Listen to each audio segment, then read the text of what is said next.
नमस्कार साथियों, आप सभी का स्वागत है हमारे चैनल स्टडी अड्डा 2.8 में। तो कल हम लोगों ने जो सार संग्रह है उसका जो 25,000 प्लस फैक्ट है उसको हम लोगों ने शुरू किया था। तो उसके 2 क्लास कंप्लीट हो चुके हैं हमारे। तो कल हम लोगों ने यहाँ तक कंप्लीट कर लिया है फैक्ट को। कल हम लोगों ने यहाँ तक कंप्लीट कर लिया। अब इसके आगे आज हम देखेंगे, ठीक है। तो इसके आगे जो है उसको अब देखते हैं क्या है। कौन सबसे पूर्वकालिक जैन ग्रंथ कहलाता है? कौन सबसे पूर्वकालिक जैन ग्रंथ कहलाता है? तो कौन कहलाता है? 14 पूर्व। कौन कहलाता है? 14 पूर्व जो है ये हमारा पूर्वकालिक जैन ग्रंथ कहलाता है, ठीक है।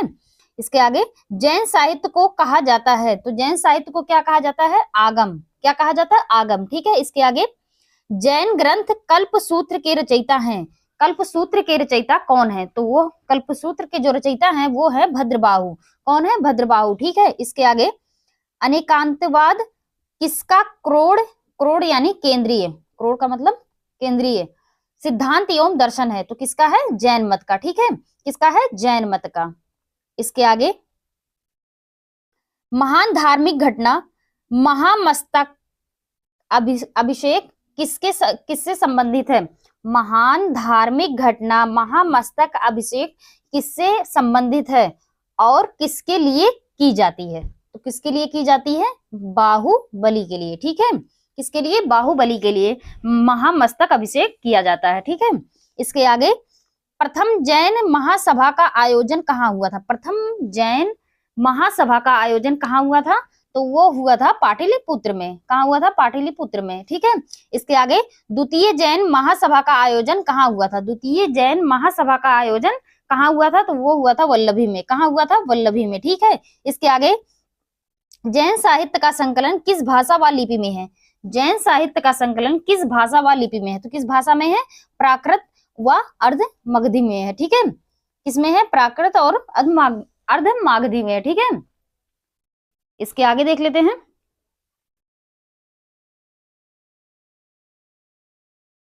कौन बुद्ध के जीवन काल में ही संघ प्रमुख होना चाहता था? कौन बुद्ध काल के जीवन में ही संघ प्रमुख होना चाहता था? तो वह था देवदत्त। कौन था? देवदत्त, ठीक है।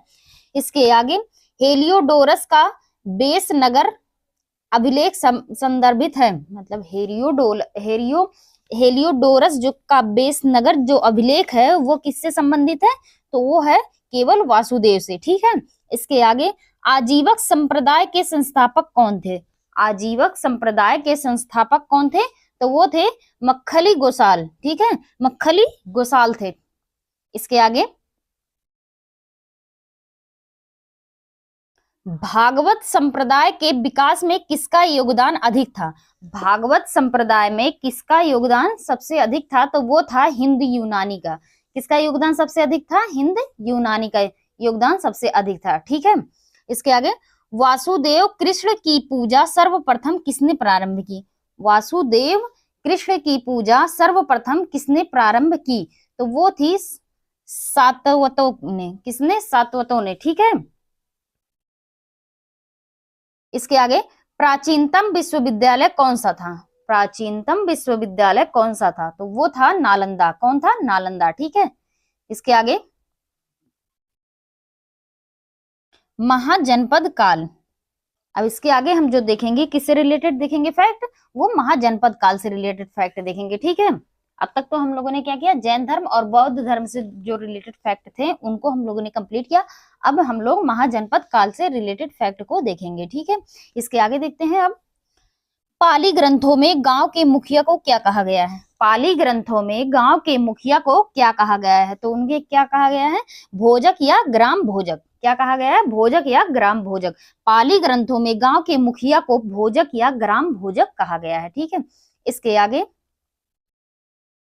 उज्जैन का प्राचीन नाम था। उज्जैन का प्राचीन नाम क्या था? अवंतिका। क्या था? अवंतिका। उज्जैन का प्राचीन नाम क्या था? अवंतिका। नंद वंश का संस्थापक कौन था? नंद वंश का संस्थापक कौन था? महापदम नंद।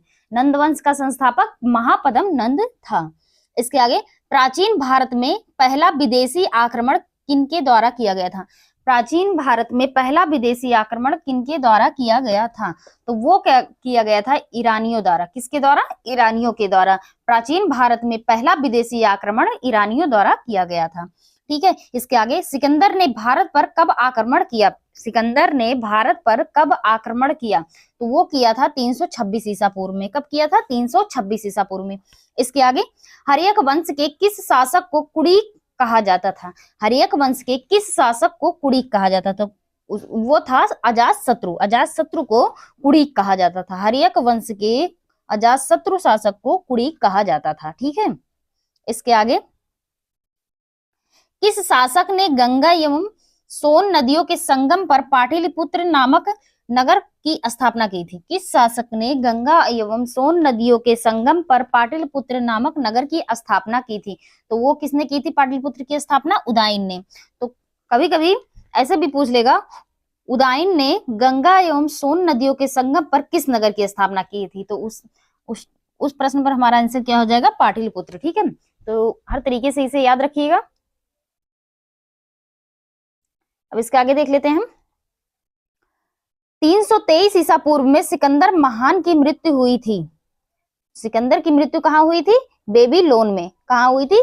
323 ईसा पूर्व में सिकंदर की मृत्यु बेबीलोन में हुआ था। ठीक है, इसके आगे, सिकंदर महान, एलेक्जेंडर द ग्रेट एवं पोरस या पुरु की सेनाओं ने किस नदी के आमने सामने वाले तटों पर पड़ाव डाला था? तो कौन सी नदी थी वो? झेलम नदी। ठीक है, इसके आगे, किस प्रकार का मृदभांड यानी पॉटरी भारत में द्वितीय नगरीकरण या शहरीकरण के प्रारंभ का प्रतीक माना गया? तो वो था हमारा उत्तरी काले पॉलिशकृत बर्तन। ठीक है, उत्तरी काले पॉलिशकृत बर्तन। ठीक है, इसके आगे, मगध की प्रथम राजधानी कौन सी थी? मगध की प्रथम राजधानी कौन सी थी? तो वो थी गिरिब्रज या राजगिरी। ठीक है, गिरिब्रज भी कह सकते हैं और राजगिरी भी कह सकते हैं। ठीक है, इसके आगे,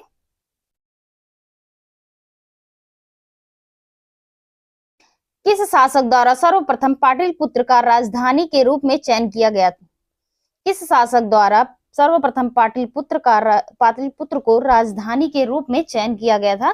तो वो था उदयन द्वारा, क्योंकि उदयन ने ही पाटलिपुत्र की स्थापना की थी। और कहाँ की थी पाटलिपुत्र की स्थापना? गंगा और सोन नदी के संगम पर किया था। ठीक है, पाटलिपुत्र की स्थापना कहाँ किए थे उदयन? पाटलिपुत्र की स्थापना कहाँ किया था उदयन? वो था सोन और गंगा के संगम पर। ठीक है, इसके आगे, 16 महाजनपदों की सूची उपलब्ध है। 16 महाजनपदों की सूची उपलब्ध है, वो है अंगुत्तर निकाय में। कहाँ है? अंगुत्तर निकाय में 16 महाजनपदों की सूची है। ठीक है, इसके आगे, मगध का कौन सा राजा सिकंदर महान का समकालीन था? मगध का कौन सा राजा सिकंदर महान का समकालीन था? तो वो था घनानंद। कौन था? घनानंद। मगध का घनानंद राजा जो था वो राजा सिकंदर महान के समकालीन था। ठीक है, इसके आगे, प्रथम मगध साम्राज्य का उत्कर्ष किस सदी में हुआ था? प्रथम मगध साम्राज्य का उत्कर्ष किस नदी से हुआ था? तो वो हुआ था 6ठी सदी से। ठीक है, किस नदी से हुआ था? किस सदी से हुआ था? वो 6ठी सदी से हुआ था। ठीक है, प्रथम मगध साम्राज्य का उत्कर्ष जो है वो 6ठी सदी से हुआ था। इसके आगे, सिकंदर के आक्रमण के समय उत्तर भारत पर किस राजवंश का शासन था? सिकंदर के आक्रमण के समय उत्तर भारत पर किस राजवंश का शासन था? तो वो था नंद वंश का। जब सिकंदर आक्रमण किया था उत्तर भारत पर, तो उस समय जो उत्तर भारत का जिस राजा का शासन था वो था नंद वंश का। ठीक है, इसके आगे, ईसा पूर्व 6वीं सदी में प्रारंभ में भारत का सर्वाधिक शक्तिशाली नगर राज्य था। तो कौन था? वो था मगध। कौन था? सबसे शक्तिशाली नगर कौन सा था? वो था मगध। ठीक है, मगध। इसके आगे, नंद वंश का अंतिम सम्राट कौन था? नंद वंश का अंतिम सम्राट कौन था? तो वो था घनानंद। कौन था? घनानंद। ठीक है, घनानंद को किसने पराजित किया था? चंद्रगुप्त मौर्य ने। फिर उन्होंने मौर्य साम्राज्य की स्थापना की थी। ठीक है, भारत के सिक्कों या मुद्रा का प्रचलन कब हुआ? वो हुआ था 600 ईसा पूर्व में। ठीक है, भारत में सिक्कों या मुद्राओं का प्रचलन कब हुआ था? 600 ईसा पूर्व में हुआ था। ठीक है, अभिलेखीय साक्ष्य से प्रकट होता है कि नंद राजा के आदेश से एक नहर खोदी गई थी। तो वो किस अभिलेख में मिलता है? तो वो हमें कलिंग में मिलता है, ठीक है, सॉरी, हाँ कलिंग में ही मिलता है, ठीक है। इसके आगे, पहला ईरानी शासक जिसने भारत के कुछ भाग को अपने अधीन किया था। भारत ईरानी शासक जिसने भारत के कुछ भाग को अपने अधीन किया था वो था डेरियस। कौन था? डेरियस था, ठीक है। इसके आगे, मगध के किस प्रारंभिक शासक ने राज्यारोहण के लिए अपने पिता की हत्या की एवं इसी कारणवश अपने पुत्र द्वारा मारा गया? तो वो था अजातशत्रु। अजातशत्रु ने ही अपने पिता का वध करके गद्दी को हासिल किया था, और फिर अजातशत्रु के पुत्र जो थे उन्होंने अजातशत्रु का वध किया और उन्होंने भी गद्दी हासिल किया, ठीक है। अब इसके आगे, किस शासक ने अवंती को जीत कर मगध का हिस्सा बना दिया? किस शासक ने अवंती को जीत कर मगध का हिस्सा बना दिया? तो वो था शिशुनाग। कौन था? शिशुनाग, ठीक है। इसके आगे, कौन सा बौद्ध ग्रंथ 16 महाजनपदों का उल्लेख करता है? कौन सा ऐसा ग्रंथ है जो 16 महाजनपदों का उल्लेख करता है? तो वो है अंगुत्तर निकाय। कौन सा निकाय? अंगुत्तर निकाय, ठीक है। विश्व का पहला गणतंत्र वैशाली किसके द्वारा स्थापित किया गया था? विश्व का पहला गणतंत्र वैशाली किसके द्वारा स्थापित किया गया था? तो वो था लिच्छवी द्वारा। किसके द्वारा? लिच्छवी। इसके आगे देख लेते हैं, प्राचीन श्रावस्ती का नगर विन्यास किस आकृति का है? प्राचीन श्रावस्ती का नगर विन्यास किस आकृति का है? तो वो है अर्धचंद्राकार। क्या है? अर्धचंद्राकार है, ठीक है। इसके आगे, मगध के सबसे प्राचीन वंश के संस्थापक कौन थे? मगध के सबसे प्राचीन वंश के संस्थापक कौन थे? तो वो थे बृहद, ठीक है। इसके आगे, कलिंग ग्रंथों में गांव के मुखिया को क्या कहा जाता था? तो वो कहा जाता था भोजक। क्या कहा जाता था? भोजक को, ठीक है। इसके आगे, गृहपति का क्या अर्थ है? गृहपति का अर्थ है धनी व्यक्ति से, ठीक है। गृहपति का अर्थ है किससे? धनी व्यक्ति से। इसके आगे देख लेते हैं,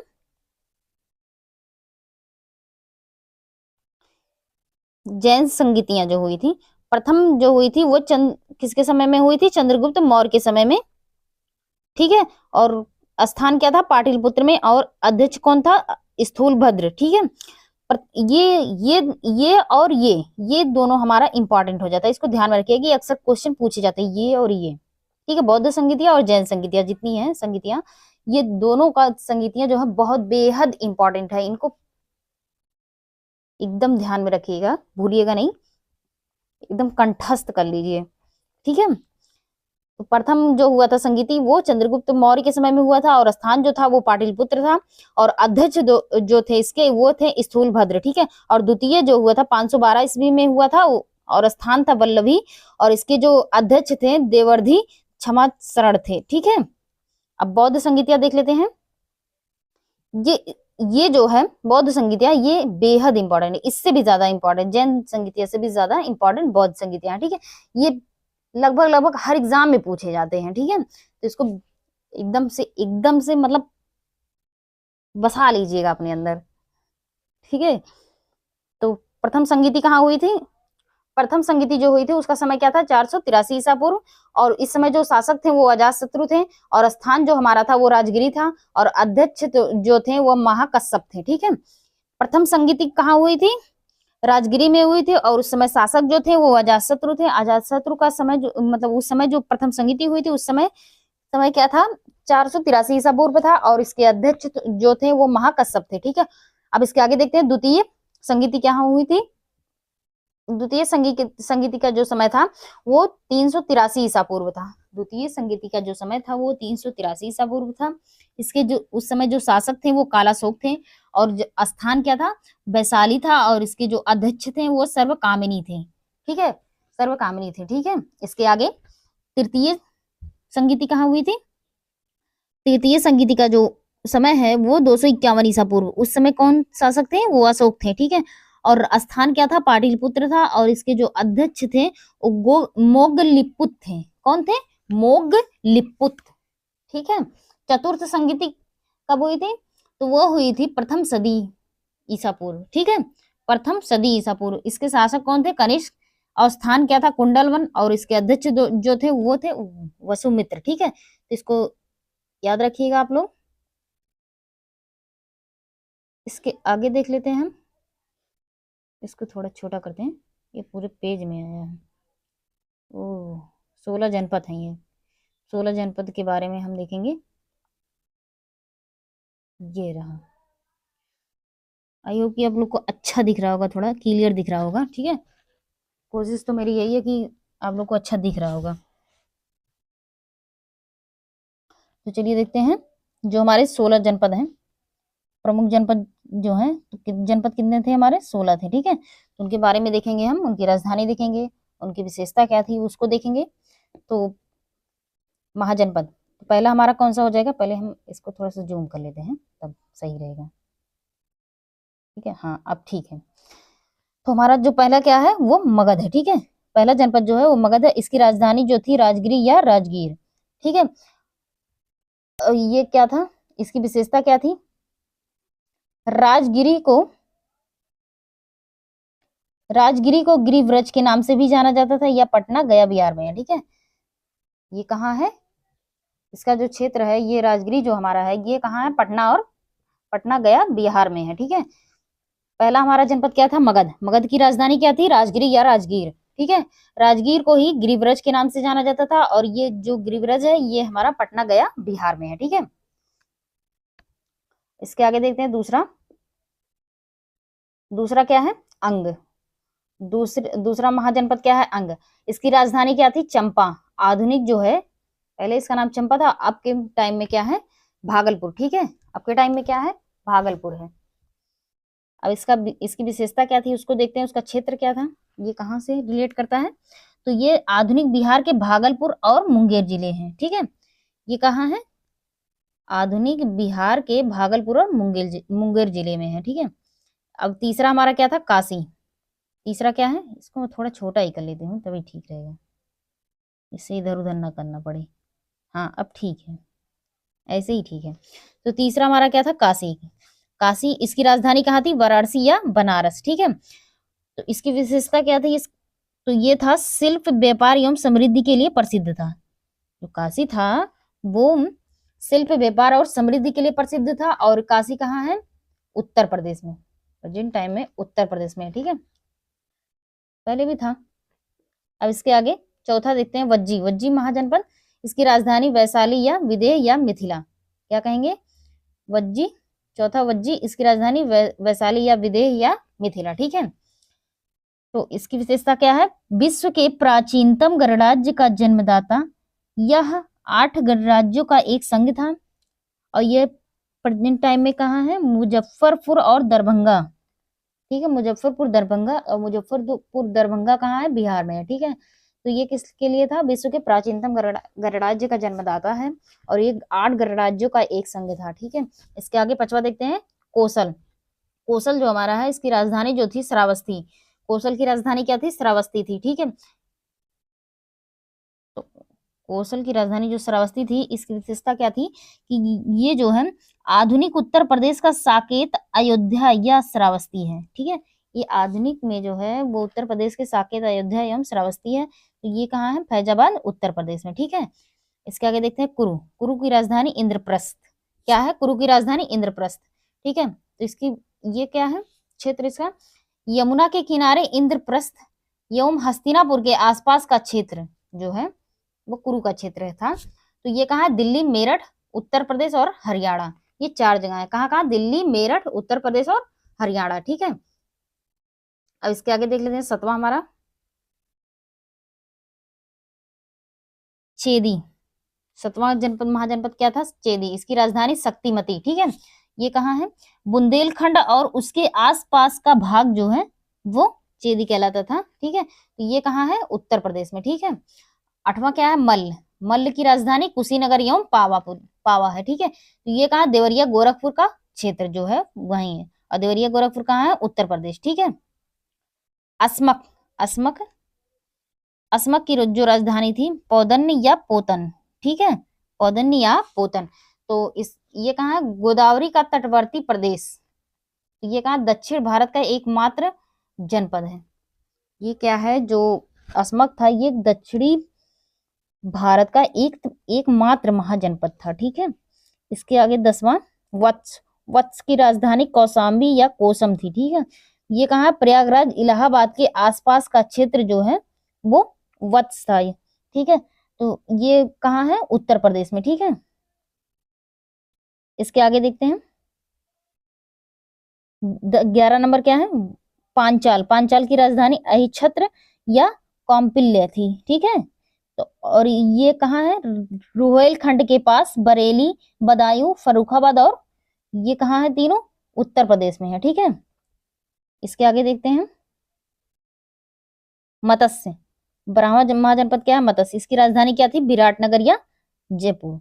विराटनगर कहाँ है? जयपुर में है। ठीक है, तो ये कहाँ है? राजस्थान के अलवर में भगतपुर एवं जयपुर का जो क्षेत्र था, ये सब मत्स्य के अंतर्गत आते थे। ठीक है, इसके आगे अवंती। अवंती की राजधानी क्या थी? उज्जैनी एवं महिष्मती। ये इंपॉर्टेंट ज्यादा, ये पूछता है एग्जाम में अक्सर। ठीक है, तो इसको ध्यान में रखिएगा। तो अवंती की राजधानी क्या हो जाती है? उज्जैनी या महिष्मती। ठीक है, तो ये इसका क्षेत्र कौन सा है? मालवा के आसपास का जो क्षेत्र है ये अवंती कहलाता था, और ये कहाँ है? मध्य प्रदेश में। ठीक है, इसके आगे गांधार। गांधार की राजधानी तक्षशिला या पुष्कलावती थी। ठीक है, तक्षशिला या पुष्कलावती थी। इसके आगे जो इसका क्षेत्र था वो आधुनिक अफगानिस्तान का पूर्वी भाग। इसका जो क्षेत्र था गांधार का वो आधुनिक अफगानिस्तान का पूर्वी भाग था। ठीक है, अब 15वां जनपद क्या है? सूरसेन। सूरसेन की राजधानी क्या थी? मथुरा। मथुरा, और ये कहाँ है? मथुरा। मथुरा कहाँ है? हमारा उत्तर प्रदेश में। ठीक है, 16वां और ये लास्ट जनपद हमारा कहाँ है? कंबोज। कंबोज जो है महाजनपद, ये इसकी राजधानी जो थी राजपुर। ठीक है, यह श्रेष्ठ घोड़ों के लिए प्रसिद्ध था। यह किसके लिए प्रसिद्ध था? श्रेष्ठ घोड़ों के लिए प्रसिद्ध था। तो कभी कभी ये नहीं पूछता कि कंबोज की राजधानी क्या थी, कभी कभी ये भी पूछ लेगा कि श्रेष्ठ घोड़ों के लिए कौन सा महाजनपद प्रसिद्ध था, तो वो क्या हो जाएगा? कंबोज था। ठीक है, तो ऐसे भी पूछता है। तो ये कहाँ था? रावलपिंडी के पेशावर क्षेत्र में। ये कहाँ है? पाकिस्तान में। ठीक है, तो आज के लिए इतना ही। आप लोग इसका जो पीडीएफ है वो हमारे टेलीग्राम चैनल स्टडी अड्डा 2.8 पे आप लोग को मिल जाएगा, तो वहां से अच्छे से इसको क्लियर थोड़ा देख लीजिएगा आप लोग। ठीक है, बाकी मुझे लगता है कि क्लियर दिख रहा होगा ये। तो आज के लिए इतना ही। Thank you so much.